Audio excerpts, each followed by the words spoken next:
घरेलू हिंसा से महिलाओं का संरक्षण अधिनियम 2005 अध्याय 2 में है घरेलू हिंसा, और इसमें एक ही धारा है घरेलू हिंसा की परिभाषा, definition of domestic violence, section 3।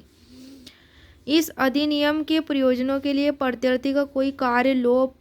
या किसी कार्य का करना या आचरण घरेलू हिंसा गठित करेगा यदि वह क में है यदि व्यथित व्यक्ति के स्वास्थ्य, सुरक्षा, जीवन, अंग की, चाहे वह उसकी मानसिक या शारीरिक भलाई की हानि करता है, या उसे कोई क्षति पहुंचाता है, या उसे संकटापन्न करता है, या उसकी ऐसा करने की प्रवृत्ति है,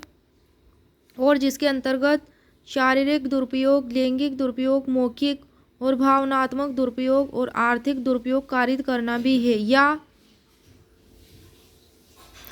ख में है किसी दहेज या अन्य संपत्ति या मूल्यवान प्रतिभूति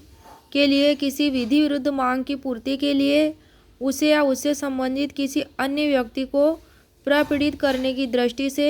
व्यथित व्यक्ति का उत्पीड़न करता है, या उसकी अपहानि कारित करता है, या उसे क्षति पहुंचाता है, या संकटापन्न करता है, या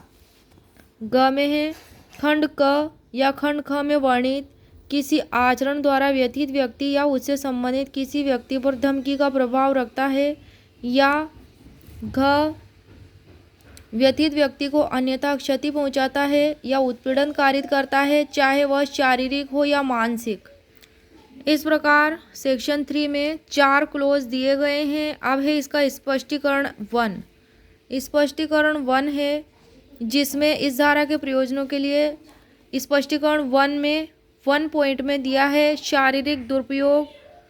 फिजिकल एब्यूज। शारीरिक दुरुपयोग से ऐसा कोई कार्य आचरण अभिप्रेत है जो ऐसी प्रकृति का है जो व्यथित व्यक्ति को शारीरिक पीड़ा, हानि या उसके जीवन, अंग या स्वास्थ्य को खतरा कारित करता है, उससे उसके स्वास्थ्य का विकास होता है और उसके अंतर्गत उसके स्वास्थ्य का ह्रास होता है, और उसके अंतर्गत हमला, आपराधिक अभित्रास और आपराधिक बल है। इसके अंतर्गत क्या क्या है? शारीरिक दुरुपयोग के अंतर्गत हमला, आपराधिक अभित्रास और आपराधिक बल। और इसमें है दूसरा पॉइंट है स्पष्टीकरण 1 का लैंगिक दुरुपयोग। ये लैंगिक प्रकृति का कोई आचरण अभिप्रेत है जो महिला की गरिमा का दुरुपयोग, अपमान, तिरस्कार या उसका अन्यथा अतिक्रमण करता है। तीसरा है इसका बिंदु स्पष्टीकरण 1 का मौखिक और भावनात्मक दुरुपयोग। इसके अंतर्गत निम्नलिखित है। फर्स्ट पॉइंट क में, पॉइंट ए में है अपमान, उपहास, तिरस्कार, गाली और विशेष रूप से संतान या नर बालक के न होने के संबंध में अपमान या उपहास। और ख बिंदु में है किसी ऐसे व्यक्ति को शारीरिक पीड़ा कारित करने की लगातार धमकियां देना जिससे व्यथित व्यक्ति हितबद्ध है। अब है इसमें स्पष्टीकरण 1 का फोर्थ पॉइंट, इसमें है आर्थिक दुरुपयोग, इकोनॉमिक अब्यूज। इसके अंतर्गत निम्नलिखित है क ऐसे सभी यकीनी आर्थिक या वित्तीय संसाधनों जिसके लिए व्यथित व्यक्ति किसी विधि या रूढ़ि के अधीन हकदार है, चाहे वे किसी कोर्ट के किसी आदेश के अधीन या अन्यथा संदेह हो, या जिनकी व्यथित व्यक्ति किसी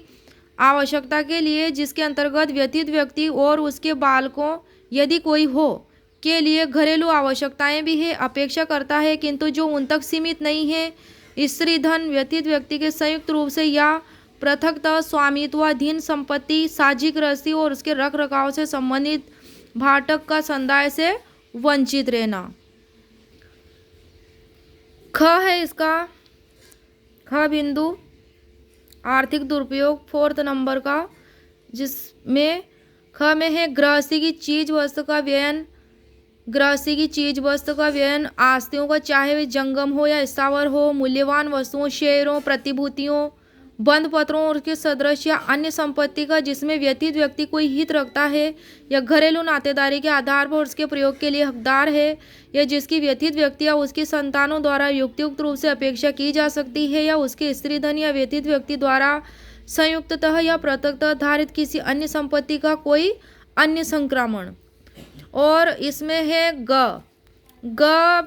बिंदु में है कि ऐसे संसाधनों या सुविधाओं तक जिनका घरेलू नातेदारी के आधार पर कोई व्यथित व्यक्ति उपयोग या उपभोग करने के लिए हकदार है, जिसके अंतर्गत साझी गृहस्थी तक पहुंच भी है, लगातार पहुंच के लिए प्रतिषेध या निर्बंधन। अब है इसमें स्पष्टीकरण 2, धारा 3 का स्पष्टीकरण 2, यह उदाहरित करने के प्रयोजन के लिए कि क्या प्रत्यर्थी का कोई कार्य, लोभ या किसी कार्य का करना या आचरण इस धारा के अधीन घरेलू हिंसा का गठन करता है, मामले के संपूर्ण तथ्यों और परिस्थितियों पर विचार किया जाएगा।